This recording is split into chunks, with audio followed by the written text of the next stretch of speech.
The Battle of Peleliu, codenamed Operation Stalemate II by the United States, was fought between the United States and the Empire of Japan in the Pacific theater of World War II, from September to November 1944 on the island of Peleliu. U.S. Marines of the 1st Marine Division, and later soldiers of the U.S. Army's 81st Infantry Division, fought to capture an airstrip on the small Coral Island. This battle was part of a larger offensive campaign known as Operation Forager, which ran from June to November 1944 in the Pacific Theater of Operations. Major General William Rupertus predicted the island would be secured within 4 days. However, because of Japan's well-crafted fortifications and stiff resistance, the battle lasted more than 2 months. In the United States, this was a controversial battle because of the island's questionable strategic value and the high casualty rate, which exceeded that of all other amphibious operations during the Pacific War. The National Museum of the Marine Corps called it the bitterest battle of the war for the Marines.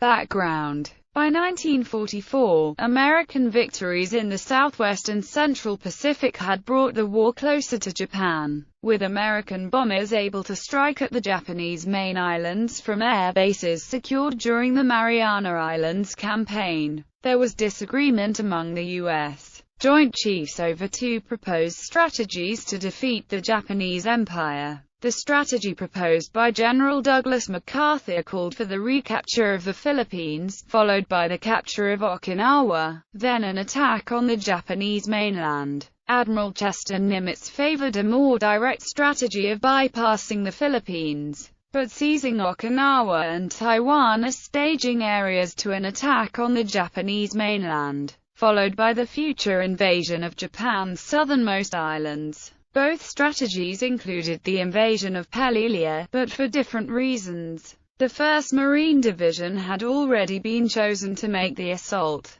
President Franklin D. Roosevelt traveled to Pearl Harbor to personally meet both commanders and hear their arguments. MacArthur's strategy was chosen. However, before MacArthur could retake the Philippines, the Palau Islands, specifically Peleliu and Angao, were to be neutralized and an airfield built to protect MacArthur's right flank. Preparations. Japanese. By 1944, Peleliu Island was occupied by about 11,000 Japanese of the 14th Infantry Division with Korean and Okinawan laborers. Colonel Kunio Nakagawa, commander of the division's 2nd Regiment, led the preparations for the island's defense. After their losses in the Solomons, Gilberts, Marshalls and Marianas, the Imperial Army assembled a research team to develop new island defense tactics. They chose to abandon the old strategy of stopping the enemy at the beach.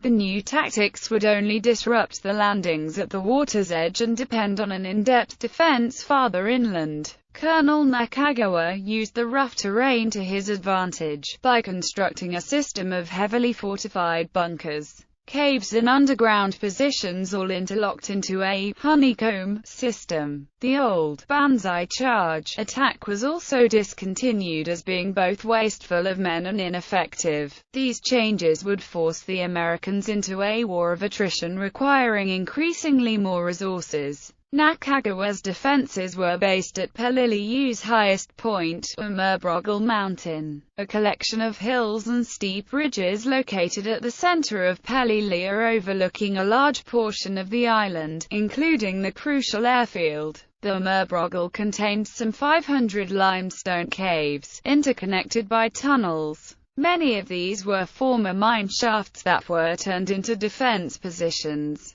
Engineers added sliding armored steel doors with multiple openings to serve both artillery and machine guns. Cave entrances were built slanted as a defense against grenade and flamethrower attacks. The caves and bunkers were connected to a vast system throughout central Peleliu, which allowed the Japanese to evacuate or reoccupy positions as needed, and to take advantage of shrinking interior lines. The Japanese were well armed with 81 mm, 150 mm mortars and 20 mm anti-aircraft cannons. and backed by a light tank unit and an anti-aircraft detachment. The Japanese also used the beach terrain to their advantage. The northern end of the landing beaches faced a 30-foot coral promontory that overlooked the beaches from a small peninsula, a spot later known to the Marines who assaulted it simply as the Point. Holes were blasted into the ridge to accommodate her 47mm guns and 620mm cannons.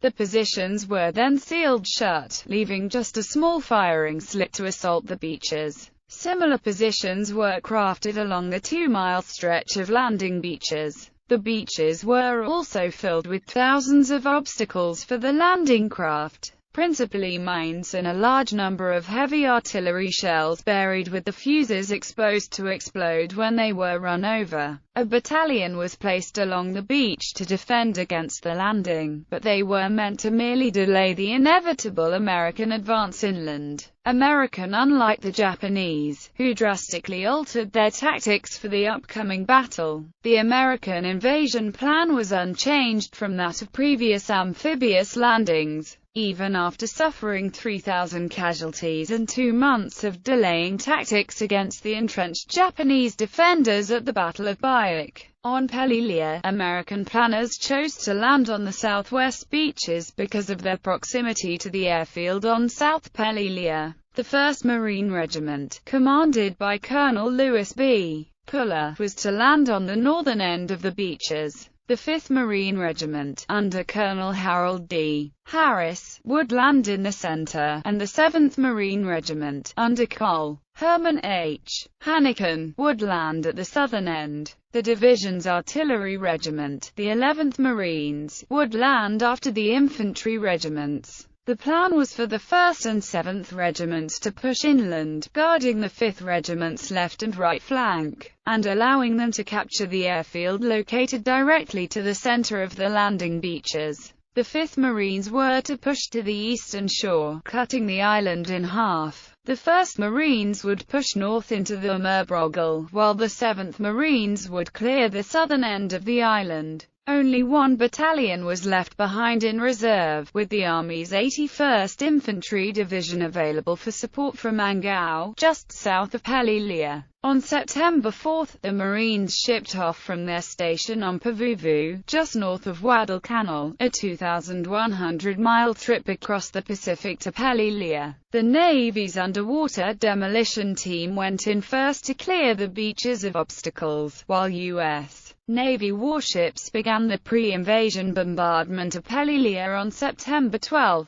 The battleships Pennsylvania, Maryland, Mississippi, Tennessee and Idaho, heavy cruisers Columbus, Indianapolis, Louisville, Minneapolis and Portland, and light cruisers Cleveland, Denver and Honolulu, led by the commander ship Mount McKinley, subjected the tiny island, only 6 square miles in size, to a massive 3-day bombardment, pausing only to permit airstrikes from the 3 aircraft carriers, 5 light aircraft carriers, and 11 escort carriers with the attack force. A total of 519 rounds of 16-inch shells, 1,845 rounds of 14-inch shells and 1,793 500-pound bombs were dropped on the islands during this period. The Americans believed the bombardment to be successful, as Rear Admiral Jesse Oldendorf claimed that the Navy had run out of targets.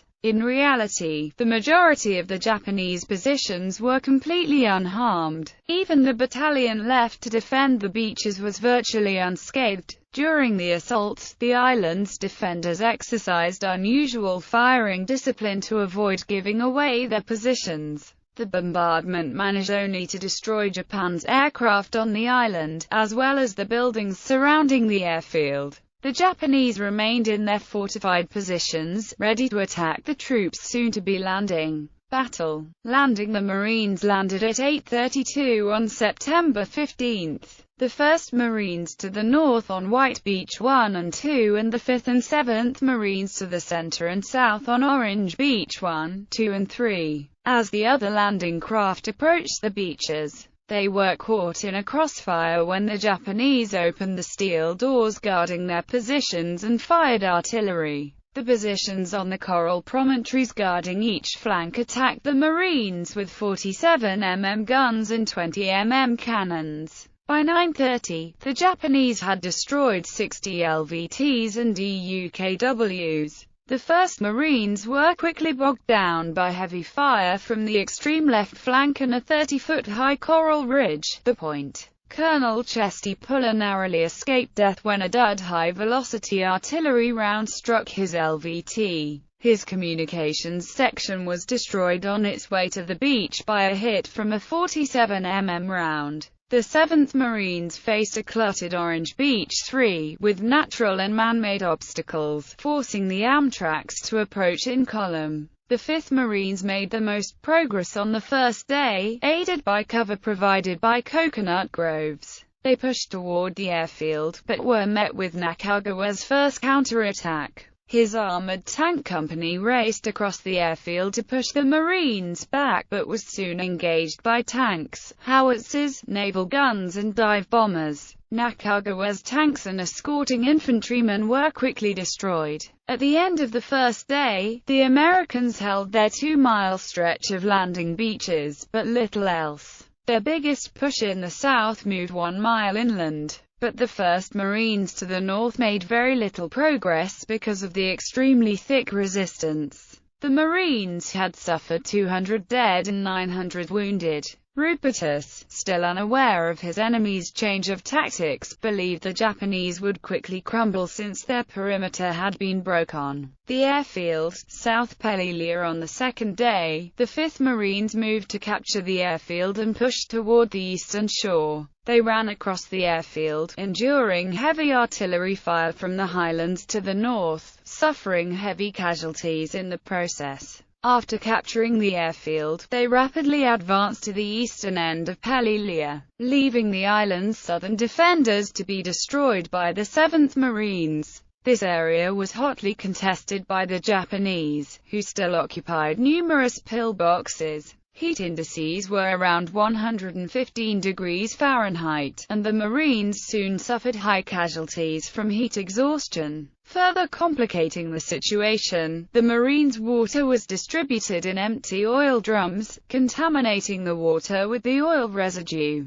Still, by the 8th day the 5th and 7th Marines had accomplished their objectives, holding the airfield and the southern portion of the island. Although the airfield remained under threat of sustained Japanese fire from the heights of Amerbrogel Mountain until the end of the battle, American forces put the airfield to use on the third day. L-2 Grasshoppers from VMO-1 began aerial spotting missions for Marine artillery and naval gunfire support.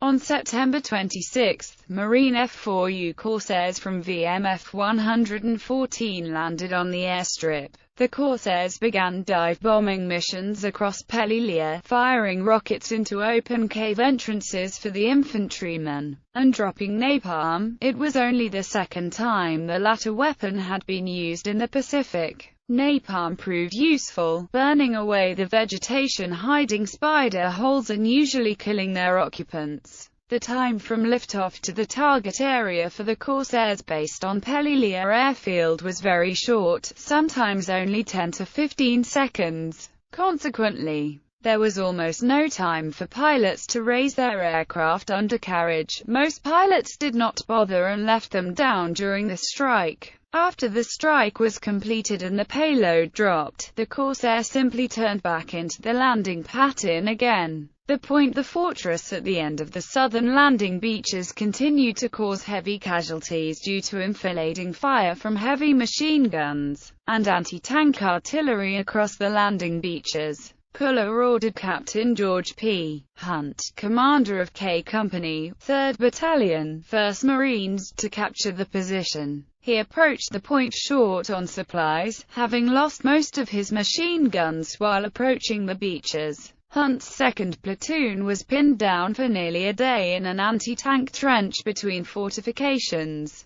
The rest of his company was endangered when the Japanese cut a hole in their line, surrounding his company and leaving his right flank cut off. However, a rifle platoon began knocking out the Japanese gun positions one by one. Using smoke grenades for cover, they swept through each hole, destroying the positions with rifle grenades and close-quarters combat. After knocking out the 6 machine gun positions, the Marines faced the 47mm gun cave. A lieutenant blinded the 47mm gunner with a smoke grenade, allowing Corporal Henry W. Hahn to launch a grenade through the cave's aperture. The grenade detonated the 47mm shells, forcing the cave's occupants out with their bodies lit aflame as well as their ammunition belts exploding around their waists. A fire team was positioned on the flank of the cave where the former occupants were shot down.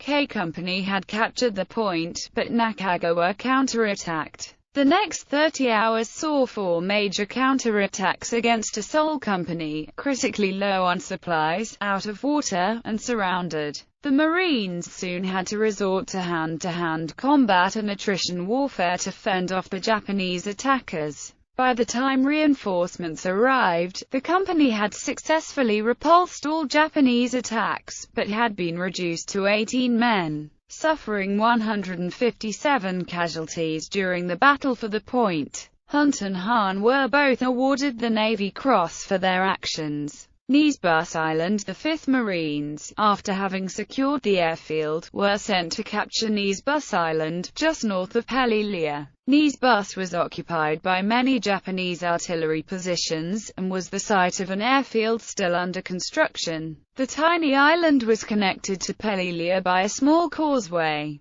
but 5th Marines Commander Harris opted instead to make a shore-to-shore amphibious landing, predicting the causeway to be an obvious target for the island's defenders. Harris coordinated a pre-landing bombardment of the island on September 28, carried out by Army 155mm guns, naval guns, howitzers from the 11th Marines, strafing runs from VMF 114's Corsairs, and 75mm fire from the approaching LVTs. Unlike the Navy's bombardment of Peleliu, Harris's assault on Nisbus successfully killed most of the Japanese defenders. The Marines still faced opposition in the ridges and caves, but the island fell quickly, with relatively light casualties for the 5th Marines. They had suffered 15 killed and 33 wounded, and inflicted 470 casualties on the Japanese.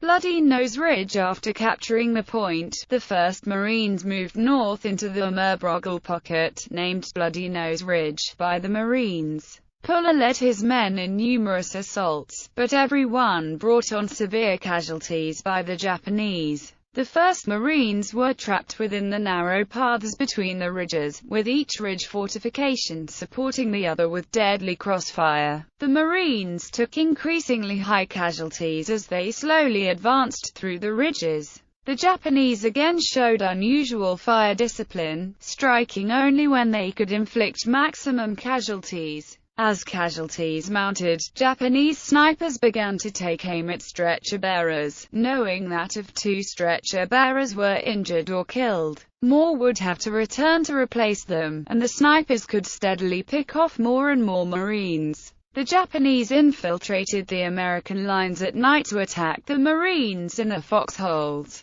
The Marines built 2-man foxholes, so one could sleep while the other kept watch for infiltrators. One particularly bloody battle on Bloody Nose came when the 1st Battalion, 1st Marines, under the command of Major Raymond Davis, attacked Hill 100. Over 6 days of fighting, the battalion suffered 71% casualties. Captain Everett Pope and his company penetrated deep into the ridges, leading his remaining 90 men to seize what he thought was Hill 100. It took a day's fighting to reach what he thought was the crest of the hill, which was in fact another ridge, occupied by more Japanese defenders. Trapped at the base of the ridge, Pope set up a small defense perimeter, which was attacked relentlessly by the Japanese throughout the night. The Marines soon ran out of ammunition, and had to fight the attackers with knives and fists, even resorting to throwing coral rock and empty ammunition boxes at the Japanese.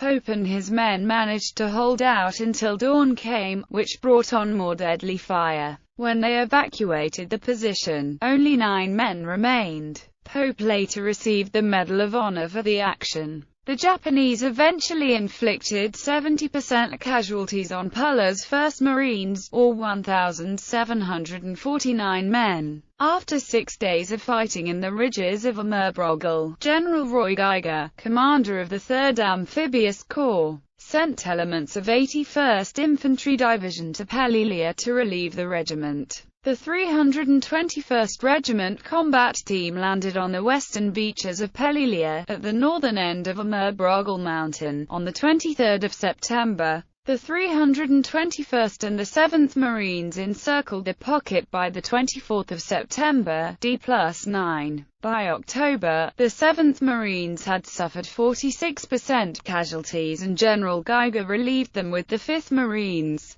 Carl Harris adopted siege tactics, using bulldozers and flamethrower tanks, pushing from the north. On the 30th of October, the 81st INF Div. took over command of Peleliu, taking another 6 weeks, with the same tactics, to reduce the pocket. On the 24th of November, Nakagawa proclaimed, "Our sword is broken and we have run out of spears." He then burnt his regimental colors and performed ritual suicide. He was posthumously promoted to lieutenant general for his valor displayed on Peleliu. On the 27th of November, the island was declared secure, ending the 73-day-long battle. A Japanese lieutenant with his 26th Infantry soldiers and 8 45th Guard Force sailors held out in the caves in Peleliu until April 22, 1947 and surrendered after a Japanese admiral convinced them the war was over.